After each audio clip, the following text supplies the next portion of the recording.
Hi, I'm Stephen Brown with Hollington Brown LLP, the Work Injury Lawyers. Representing injured workers, that's what we do. Once you're injured at work, one of the first things that the employer insurer are going to do is they're going to try to determine the amount of your average weekly wage. Now, this is important because your average weekly wage determines how much your weekly income benefit is going to be.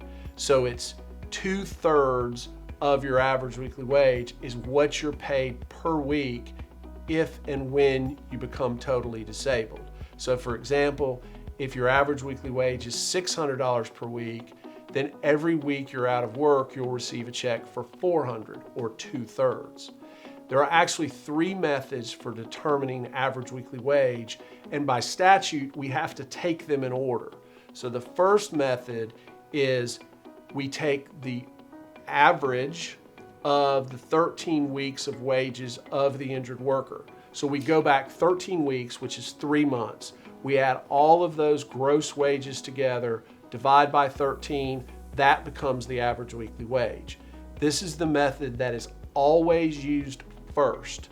And the only reason we don't use that method is if you did not work substantially the whole of those 13 weeks. Maybe you just started with the employer, or maybe there was a period where you weren't working more than a week or two.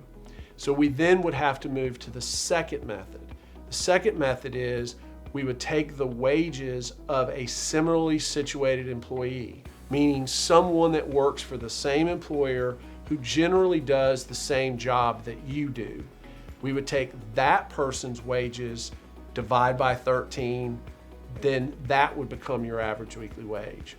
If there is no similarly situated employee, then we go to the third method. And the third method is we take your hourly rate of pay and then we multiply by what your normal work week. So if you were hired to work 30 hours, we would use 30 hours. If you were hired to work 40, we would use 40.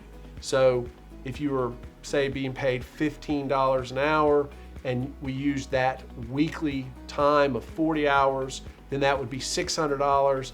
And again, 2/3 of that would be $400. So that's how average weekly wage is calculated, and that's how they come up with how much your benefit will be each week. Now there is a cap, there is a maximum amount. So for those injured workers who are high wage earners, then they may not receive 2/3 of their average weekly wage because their wages may be too high. So each date of injury has a maximum amount of weekly benefit. So if you find yourself in a situation where you're receiving benefits, but you're not sure if you're getting the right amount, or you're not sure whether you're being capped out because of the max number, please feel free to give me a call. Stephen Brown, Hollington Brown LLP, the Work Injury Lawyers.